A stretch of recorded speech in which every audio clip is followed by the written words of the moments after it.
Hello guys, how's it going? My name is Dal, and today we finally get access to the draconic race of the Evoker, an exciting new playstyle for us to explore and help gear during the last 2 weeks of the Dragonflight pre-patch. During my time spent in the Dragonflight beta, gear made a pretty big impact when it comes to leveling through the Dragon Isles, as you go from quest to quest at a much faster rate, so you can reach max level and dive into brand new content much quicker. During Phase 2 of the pre-patch event, we saw an addition of new catch-up mechanics, like the elemental invasions in the open world, as well as a new version of the Ultimate Dungeon, together with the anniversary event world bosses and existing Shadowlands systems. I wanted to go over all of the different methods available when trying to efficiently gear your Evoker, as well as any other alt characters in preparation for the next expansion.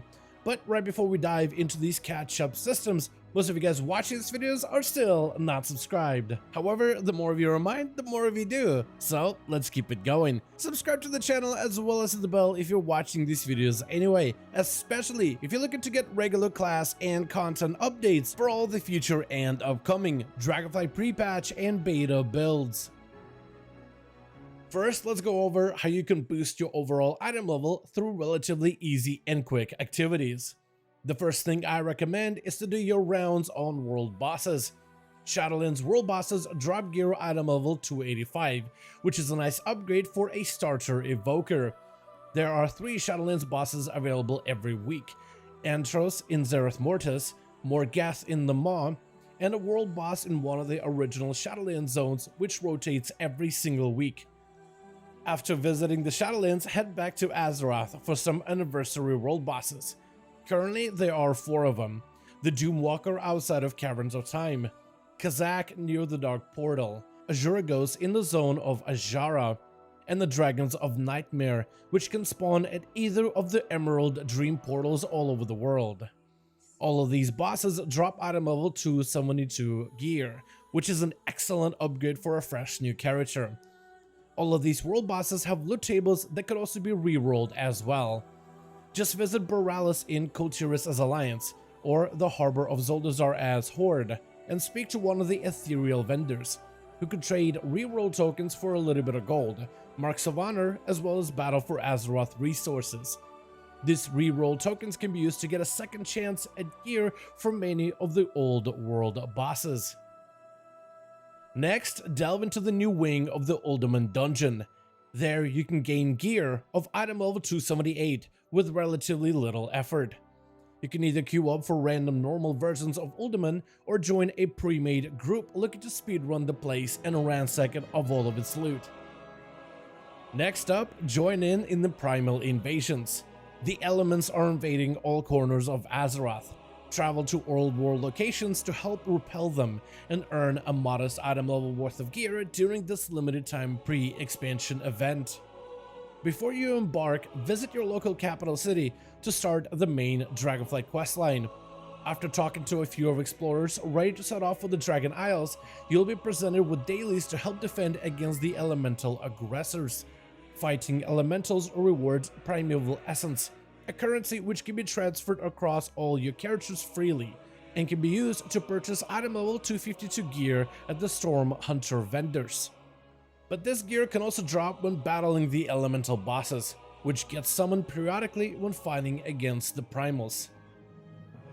If you had a main character before picking up the Dragthir Evoker, there's a good chance your main still has some currencies which can be used in order to help gear your alt characters. Starting with PvP boxes. If your main has saved up any leftover conquest from rated arenas, you could buy alt-friendly catch-up PvP gear boxes in Oribos from a broker vendor found near the Flight Master. These boxes drop gear of 375 item level, which scales up to 228 in PvP combat. This gear does contain a lot of versatility, which isn't the most ideal stat for evokers outside of PvP, but the boost to the overall item level can definitely go a long way. Next, if you have any leftover Sandworn relics from Zereth Mortis, you can transfer them to your alt characters to help them get some easy gear. The relic gear is only item level 246, which is not amazing, but it's readily available if you're scraping for some early item levels. If you have some gold to spend, you can simply use the auction house to help gear your character. Do keep in mind that a lot of these items you will end up replacing once you start leveling in the Dragon Isles. And be careful with your finances, as you will likely need them when interacting with the revamped profession systems at level 70. But if gold is not an issue, then this is the easiest way of getting some of the best gear in the game. While browsing the auction house, let's talk about legendaries, which have become a lot more expensive with the release of the Evoker.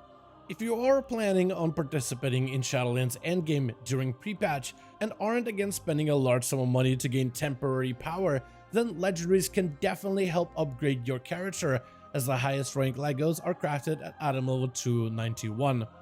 However, if you're looking to prepare your Drakthir but aren't interested in participating in high-end Shadowlands content over the next 2 weeks, it's best to save your gold and your sanity of having to step another foot into Torghast ever again. Finally, we have endgame content, which is the perfect source of higher quality gear. The harder the difficulty, the better the rewards. First, we have the PvP gearing system. Join rated PvP and collect conquest, and upgrade those conquest pieces with honor points.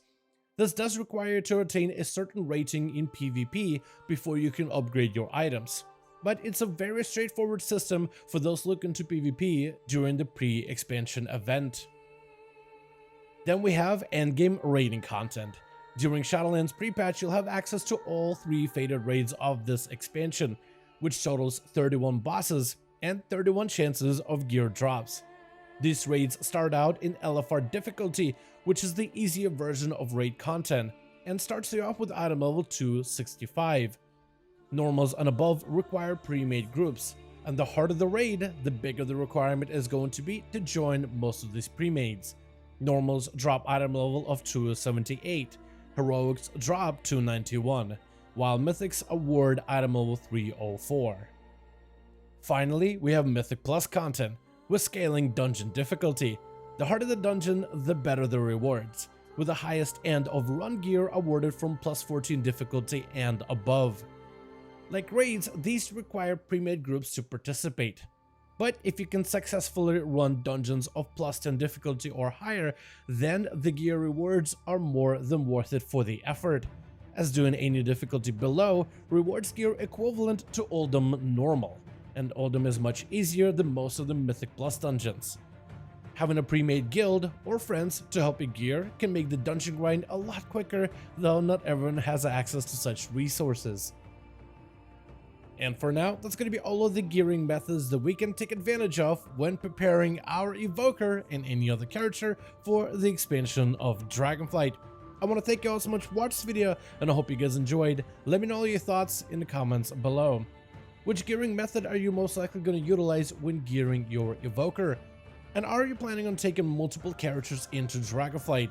Or do you prefer focusing on a single main while maybe keeping track of 1 or 2 ults on the side? Let me know all your thoughts in the comments below. As per usual, if you guys enjoyed this video or found it informative, go ahead and give it a thumbs up. I would very much appreciate it. And as always, in the description of every single live stream and video, we have a link to our Discord community channel. Probably the best place to reach out to me directly in case you want to let me know what you thought about this video, or discuss with the other members of the community what you think about the upcoming changes. Join our Discord to become part of the community. But otherwise, thank you guys so much for watching. I do hope you guys enjoyed. Let me know your thoughts, and as always, I'll see all of you guys in another video.